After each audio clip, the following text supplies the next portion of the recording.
Welcome to M24 news. Visakha జిల్లా భీమిలి నియోజకవర్గం GVMC పరిధిలోని మధురవాడ జోన్ 2 7వ వార్డులో అభివృద్ధి పనులకు సుమారు 7,30,00,000 అంచనా వ్యయంతో శంకుస్థాపన కార్యక్రమాన్ని నిర్వహించారు. కార్యక్రమాలకు భీమిలి శాసనసభ్యులు గంట శ్రీనివాస్ ముఖ్య అతిథిగా హాజరై వార్డు కార్పొరేటర్ పిల్ల మంగమ్మ, పిల్ల వెంకట్రావు వారు కలిసి సంయుక్తంగా శంకుస్థాపన చేశారు. ఈ కార్యక్రమాన్ని వార్డు పరిధిలోని ఎన్జీఓఎస్ కాలనీలో నిర్వహించారు. ఎమ్మెల్యే గంట మాట్లాడుతూ ప్రతి వార్డులోనూ మౌలిక వసతుల కల్పనకు అధిక ప్రాధాన్యత ఇవ్వబడుతుందని తెలిపారు. అధికారులు దృష్టి సారించి వార్డుల్లో ఎటువంటి సమస్యలు లేకుండా చూడాలని సూచించారు. ముఖ్యంగా రోడ్లు, సీసీ రోడ్లు, డ్రైనేజీ వ్యవస్థ, త్రాగునీరు, విద్యుత్ దీపాల ఏర్పాట్లు మరియు పారిశుద్ధ్య సమస్యలు తక్షణమే పరిష్కరించాలని అధికారులను ఆదేశించారు. ఈ కార్యక్రమం ద్వారా 7వ వార్డు ప్రజల జీవన ప్రమాణాలు మెరుగుపడతాయని, అభివృద్ధిని ప్రజల చెంతకు తీసుకురావడమే తమ లక్ష్యమని ఆయన స్పష్టం చేశారు. కార్యక్రమంలో స్థానిక కూటమి నాయకులు పాల్గొన్నారు. అందరికీ నమస్కారం. ఈరోజు జీవీఎంసీలోని 7వ వార్డులో దాదాపు 7,30,00,000 రూపాయల వ్యయంతో 18 రకాల అభివృద్ధి కార్యక్రమాలకి శంకుస్థాపన చేయడం జరిగింది. అభివృద్ధి అంటే తెలుగుదేశం ప్రభుత్వం అంటేనే అభివృద్ధి అనే విషయం మనం గతంలో కూడా 2014-19 సంవత్సరంలో అప్పుడు ప్రభుత్వం అధికారంలో ఉండగా ఆ 5 సంవత్సరాల పరిపాలనా కాలంలో దాదాపు 4,700 కోట్ల రూపాయలతోటి అనేక రకాల అభివృద్ధి కార్యక్రమాలు, ముఖ్యంగా ఏదైతే ఈ జీవీఎంసీ పరిధిలోని ఈ మధురవాడలో ఉన్న ప్రధాన వార్డుల్లో కోట్లాది రూపాయలతోటి అభివృద్ధి కార్యక్రమాలు చేయడం జరిగింది. ముఖ్యంగా రోడ్లు కానీ, డ్రైన్లు కానీ, లేకపోతే ఇతర పార్కులు కానీ, అటువంటి కార్యక్రమాలు ఎన్నో కూడా మనం చేసుకోవడం జరిగింది. మాస్టర్ ప్లాన్ రోడ్లు కూడా ఆ రోజు మనం మొదలుపెట్టి కొంత వర్క్ కంప్లీట్ చేసుకొని ఏదైతే బ్యాలెన్స్ వర్క్లు ఉన్నాయో అవి కూడా ఆ తర్వాత వచ్చిన ప్రభుత్వం 5 ఏళ్ళు ఏమాత్రం వాటిని పట్టించుకోకపోతే మళ్ళీ మన ప్రభుత్వం వచ్చిన తర్వాత మళ్ళీ వాటిని అన్నింటినీ కూడా ఈరోజు రివ్యూ చేసి ఆ మిగిలిపోయిన పనులన్నీ కూడా మనం చేసుకునే పరిస్థితి కూడా వస్తూ ఉంది.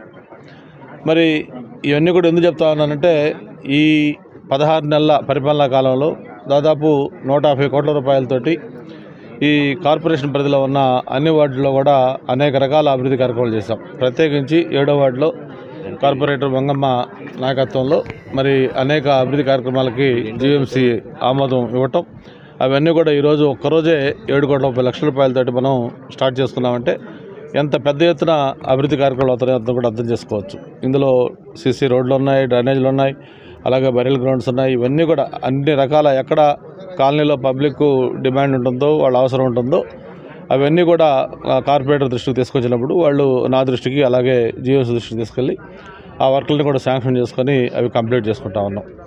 అంతేకాదు మనం గతంలో కూడా చాలాసార్లు చెప్పుకున్నాం, మన మధురవాడ ప్రాంతం అనేది ఒక హైదరాబాద్లో గచ్చిబౌలి, మాదాపూర్, కొండాపూర్ ఎలాగ అభివృద్ధి చెందుతుందో అలాగా అభివృద్ధి చెందే ప్రాంతం అని చెప్పి మనం చెప్పుకోవడం జరిగింది. శరవేగంగా ఏదైతే వైజాగ్లో మైగ్రేషన్ పబ్లిక్ పాపులేషన్ పెరుగుతూ ఉందో అందులో మెయిన్ పోర్షను ఈ ప్రాంతానికి వస్తూ ఉన్నారు. అందుకే ఈరోజు రాష్ట్రంలోనే బిగ్గెస్ట్ కాన్స్టిట్యున్సీగా భీమిలి ఉంది. 3,75,000 మంది ఓటర్స్ తోటి స్టేట్లోనే హైయెస్ట్ ఓటర్స్ ఉన్న కాన్స్టిట్యున్సీగా మంది ఇప్పటికే చేతుల్లోకి ఎక్కింది. మరి అటువంటి ఈ ప్రాంతంలో మరొక ప్రాపర్ ప్లానింగ్ లేకపోతే ఇది ఒక స్లమ్గా మిగిలిపోయే పరిస్థితి వస్తుంది. అందుకే నేను మొన్న మున్సిపల్ మినిస్టర్ గారితో కూడా మాట్లాడాను. ప్రధానంగా ఏదైతే ఈ మాస్టర్ ప్లాన్ రోడ్స్ కానీ, అండర్ గ్రౌండ్ డ్రైనేజ్ కానీ, అలాగే సేఫ్ డ్రింకింగ్ వాటర్ కానీ, 24/7 పవర్ కానీ, ఇవన్నీ కూడా మంచి ప్రధానమైన రహదారులు కానీ ఇవన్నీ కూడా కల్పించాల్సిన బాధ్యత ప్రభుత్వమైన అందరికీ ఒక ప్రణాళిక కూడా వేసుకోవాల్సిన అవసరం ఉంది. అందుకే తొందరలోనే మధురవాడకు సంబంధించి ఒక 590 కోట్ల రూపాయలతోటి ఒక అండర్ గ్రౌండ్ డ్రైనేజ్ ఒకటి ఏర్పాటు చేసుకుంటున్నాం అమృత్ కింద. అలాగే ఇంకొక 500 కోట్ల రూపాయలతోటి మంచినీటికి సంబంధించి కూడా అదొక కార్యక్రమం చేసుకుంటా ఉన్నాం.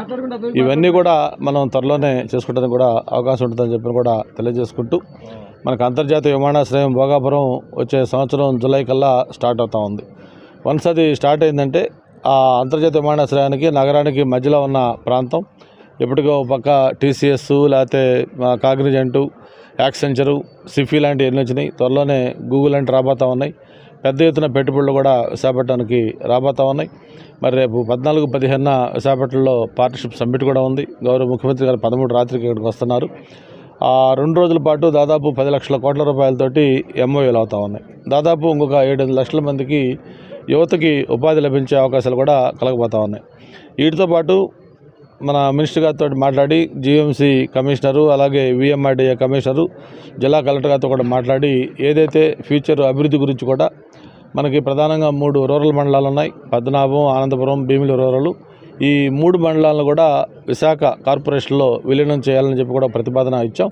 దాని మీద కూడా వర్కౌట్ చేస్తూ ఉన్నారు. త్వరలోనే ఆ 3 మండలాలు కూడా కార్పొరేషన్లో విలీనం కాబోతూ ఉన్నాయి. దాంతోపాటు ప్రధానంగా ఏదైతే భీమిలి రహదారి 3 మెయిన్ రోడ్లు ఉన్నాయి. బీచ్ రోడ్డు, అలాగే మెయిన్ రోడ్డు, దాంతోపాటు టెంపుల్ రోడ్డు.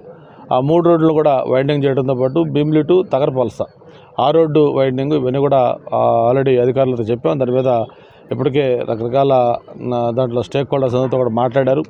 ఎంత మనం ఫైనల్గా చేయాలి, ఎన్ని ఎస్టాబ్లిష్మెంట్లు దెబ్బతింటున్నాయి, వాళ్ళకి ఏ విధంగా కాంపెన్సేషన్ ఇవ్వాలి, ఇవన్నీ కూడా మాట్లాడుతున్నాం. తొందరలో దానికి కూడా ఒక యాక్షన్ ప్లాన్ పెట్టి ఆ రోడ్లు వైండింగ్ కూడా చేస్తామని చెప్పిన కూడా తెలియజేసుకుంటూ ఈ అభివృద్ధికి సంబంధించి ఎక్కడా కూడా ఎటువంటి అవసరం ఉన్నా తప్పకుండా వెంటనే కూడా ప్రభుత్వం అన్ని రకాల చర్యలు తీసుకుంటుందని చెప్పి కూడా తెలియజేసుకుంటూ ప్రత్యేకించి కార్పొరేటర్కి అలాగే మన జీఎంసీ అధికారులకి ఇందుకు సహకరించిన ప్రతి ఒక్కరికి కూడా పేరు పేరున ధన్యవాదాలు తెలియజేస్తా ఉన్నాం.